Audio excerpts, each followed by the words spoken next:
you will not function normally, right? Just because a big part of it needs spiritual fulfillment. صح? So this is crucial. If you understand this, then you will get the whole point. That's crucial. فالناس فاكرة ان انا خلاص I'm chasing money, I'm chasing career, I'm chasing college. All of that are great, right? But if you're lacking this faith, then you're missing the whole point.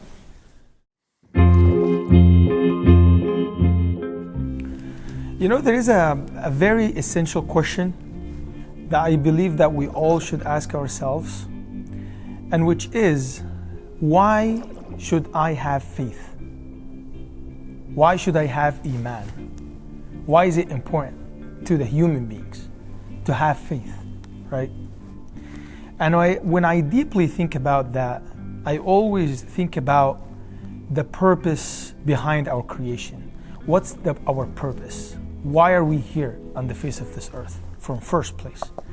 To be able to answer to that question, you know? Why should I have faith? You know, like in the past 10 years, it's statistically proven that over 100,000 books were sold from Amazon in the past 10 years about finding a purpose. And it really shows that people, regardless of their faith or regardless of their background or their nationalities, they all struggle to find a purpose in this life. And they know for a fact that they cannot live in tranquility and complete peace if they don't have a clear purpose, right? So Allah subhanahu wa ta'ala has created us for two reasons. Number one is to get to worship Allah subhanahu wa ta'ala. And some people think that you're doing a favor to Allah subhanahu wa ta'ala because you are worshiping Him. But in fact, Allah doesn't need our worship. Allah doesn't need our prayers. Allah doesn't need our siyam, our zakah. In fact, we do need this spiritual fulfillment to worship Allah subhanahu wa ta'ala. Number two, we have to understand that finding Allah subhanahu wa ta'ala is essential, right? So yes, Allah has created us to worship Him, but Allah has created us to find Him first. You cannot worship Allah subhanahu wa ta'ala if you don't know who Allah subhanahu wa ta'ala is. And this knowledge will allow you to have this attachment with Allah subhanahu wa ta'ala and develop this love with Allah subhanahu wa ta'ala, and therefore you will be able to worship Him as He should be worshipped. So I'll give you an example of this. Now, knowing Allah through His beautiful names and attributes. When you know that Allah subhanahu wa ta'ala is the most merciful, when you know that Allah subhanahu wa ta'ala has divided His mercy into 100 parts, and He sent down to the earth just one part of His mercy. So all the mercy that we have towards each other, all the mercy that the animals have towards each other, all the mercy that even the mothers have towards their newborn babies, is just one part of Allah's mercy. And Allah is holding 99 parts of His mercy for us on the Day of Judgment. Now you're going to start slowly to develop this love with Allah subhanahu wa ta'ala. And therefore you will have this sense of taqwa, which means that we will have this sense of consciousness about Allah subhanahu wa ta'ala, who Allah subhanahu wa ta'ala is. And we're going to be, striving to protect ourselves from His punishment and His wrath. And we're going to be striving to please Allah subhanahu wa ta'ala. We're going to try to please Allah subhanahu wa ta'ala throughout this journey of this life. And wallahi, that what brings happiness and tranquility and peace. He created us, and we should really understand that we're not here worshipping Allah subhanahu wa ta'ala so we're actually making favor for Allah subhanahu wa ta'ala because Allah is in need of this. In fact, Allah is not in need of anything. We need our prayers for our own selves. You will have the wrong mindset if you go to pray just because you just want to, fulfill this duty that you have, and it's so heavy in your chest, and you just want to get it away from your day. Wallahi, if this is the case, then you're missing the whole point. If this is the case, then you're missing the whole point. Think about the words of Prophet Muhammad ﷺ when he said, جُعِلَتْ قُرَّةُ عَيْنِ الصَّلَاةِ. Right? So you should really understand that salah is helping you, helping your mental status, helping your day-to-day life, helping your the way you interact with others, your attitude, your behavior. It's just when you put it as something centric, it makes a big difference. You will not function normally, right? Just because a big part of it needs spiritual fulfillment. صح? So this is crucial. If you understand this, then you will get the whole point. That's crucial. فالناس فاكرة ان انا خلاص I'm chasing money, I'm chasing career, I'm chasing college. All of that are great, right? But if you're lacking this faith, then you're missing the whole point. The whole point.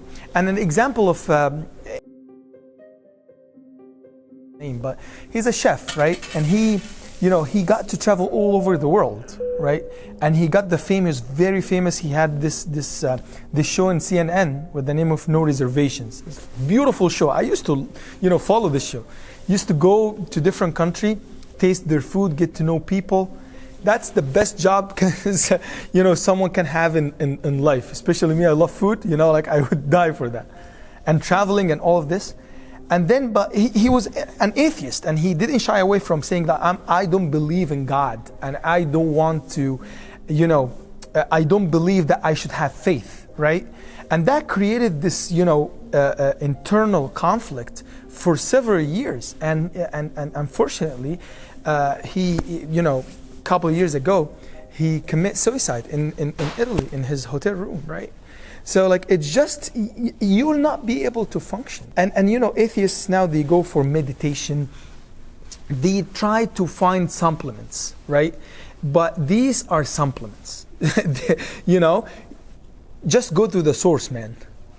Just go to the source and believe in a creator, and then things will be definitely different. So if you are dealing with some doubts about Islam, the first thing that I would tell you, that first of all, this is not a sign of a weakness of Iman. Your Iman is not weak just because you have doubts. That means that you're just thinking and you have some misunderstanding, and you need some clarification about these doubts.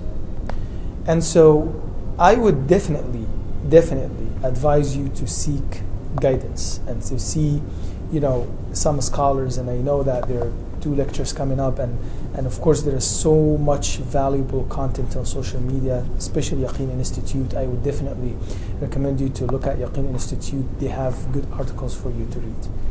Number 3, I will go on,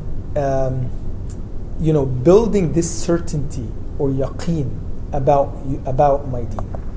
The scholars divided the certainty into 3 parts. They said there is ilm al-yaqeen, there is haqq al-yaqeen, there is ayn al-yaqeen. So very briefly, for the sake of the time.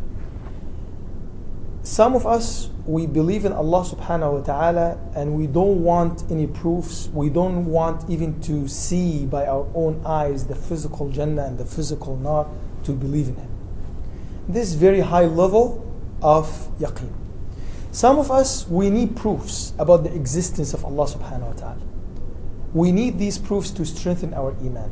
And that's the majority of the human beings, right? And so I really highly recommend you to strengthen your iman by knowing who Allah subhanahu wa ta'ala is, and by building this certainty about the existence of Allah subhanahu wa ta'ala. There's scientific proofs about the existence of Allah, and there are historical proofs about the existence of Allah subhanahu wa ta'ala.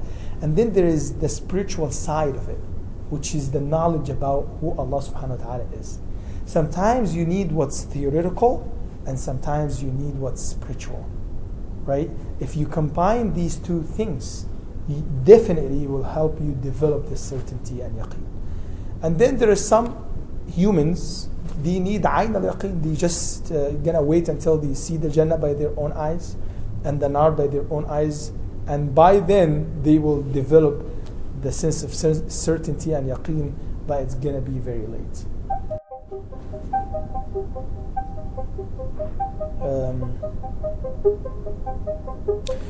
Final conclusion. Last week I was in, burying a brother with the name of Basharat, someone who's been, working for the community for 30 years. And wallahi, we stood up on his grave. And the Imam said, he recited the ayah, مِنْهَا خَلَقْنَاكُمْ وَفِيهَا نُعِيدُكُمْ وَمِنْهَا نُخْرِجُكُمْ تَارَةً أُخْرَى. Allah subhanahu wa ta'ala has showed us how human beings will be buried, and this is going to be their destiny.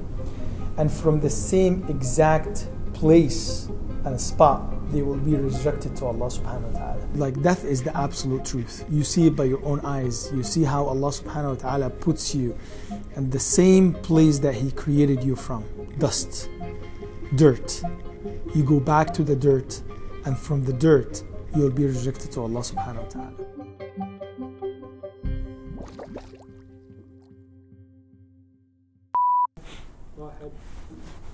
You know that there is لا يا زلم لا يا زلم يعني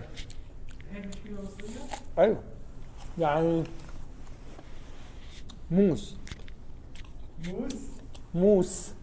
يعني موس like a knife, like they say this like word someone who studies a lot. كل الكلام ده أعطيك لا والله لا هزعل يا زلمه. خلي كمل بس علقه كمل علقه كمل. لا تعيد ما تخاف.